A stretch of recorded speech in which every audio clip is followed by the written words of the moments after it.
brainwashed me? Ah! Well, yes. After all, business is business. Monster!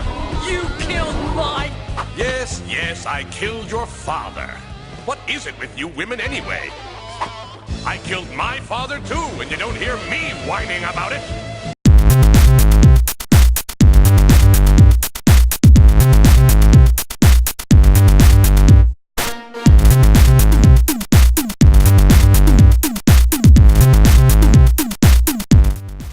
Many people still consider Street Fighter Alpha 2 to be the best pure fighting game ever made.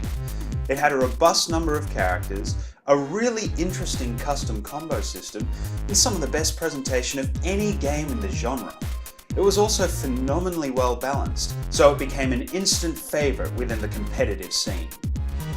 The arcade release ran on Capcom's powerful CPS2 hardware, so it was always going to be difficult for the various home versions of the era to retain the presentation and playability of their arcade parent.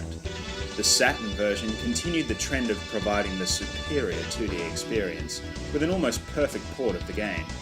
The PlayStation version suffered from a much choppier frame rate than the smooth 60 frames per second of the Saturn's version, but still remained immensely fun to play.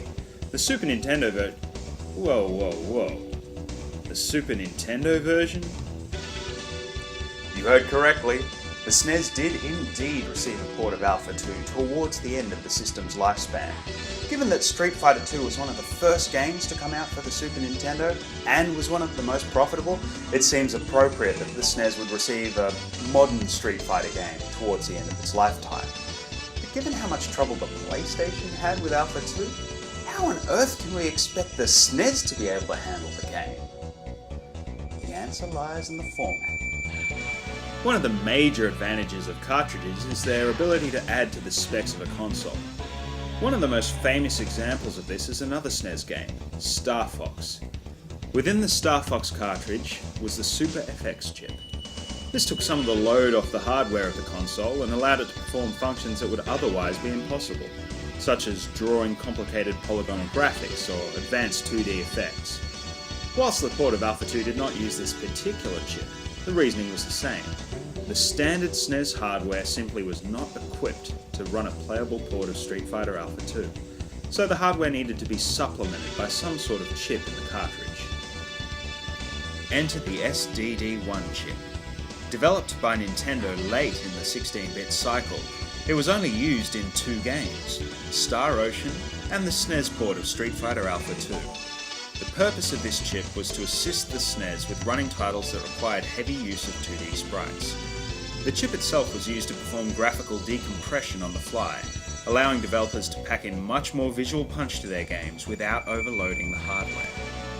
The game was also the bane of pirates everywhere, with the SDD1 chip being notoriously hard to reproduce or emulate. What does all this mean? Basically, that the majority of stressful graphical instructions could be offloaded onto the SDD1 chip, freeing up the rest of the SNES to handle the rest of the game. The game is obviously a technical marvel, and should be appreciated as such. With that out of the way though, how does this port compare to both the arcade version and the 32-bit offerings?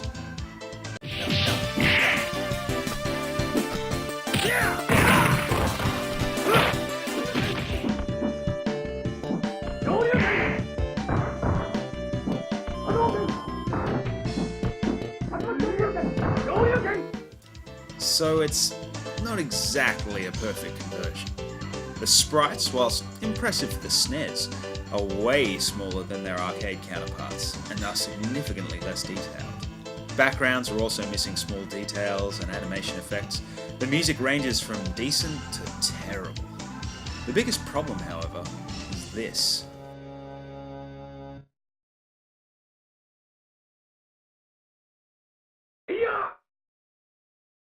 Round one, fight!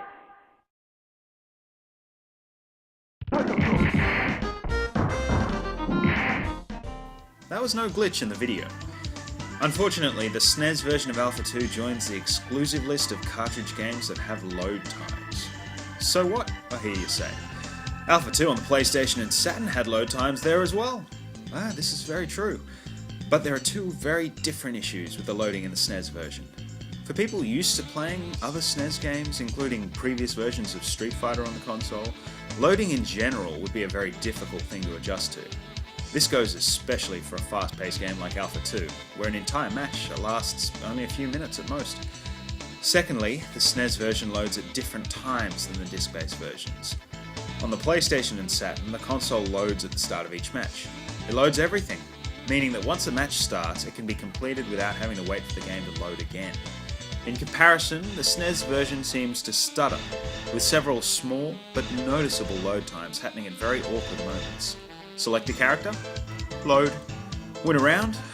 Load. The announcer tells you to fight? You guessed it. Load. We can assume this bizarre problem is caused by the way the SDD1 chip is constantly being asked to decrypt new information. Unfortunately, it hurts the pace of the game and makes it feel more like a chore to play than any of the other versions of the game. It's clear that if you actually wanted to play Alpha 2 now, there are tons of better options available. However, you've got to understand the context that this particular version was released within. At the time, a lot of people hadn't made the jump to those expensive 32-bit consoles yet, and were still gaming exclusively on the SNES. For Capcom to give them a port at all, let alone one that had specialised hardware within the cartridge, it was a wonder. We should appreciate the game on a technical level at least, regardless of its graphical shortcomings and awkward load times. After all, it's a thought that counts, right? Speaking of thoughts that count, don't forget to like this video, subscribe to the channel, and tweet us. See you next time.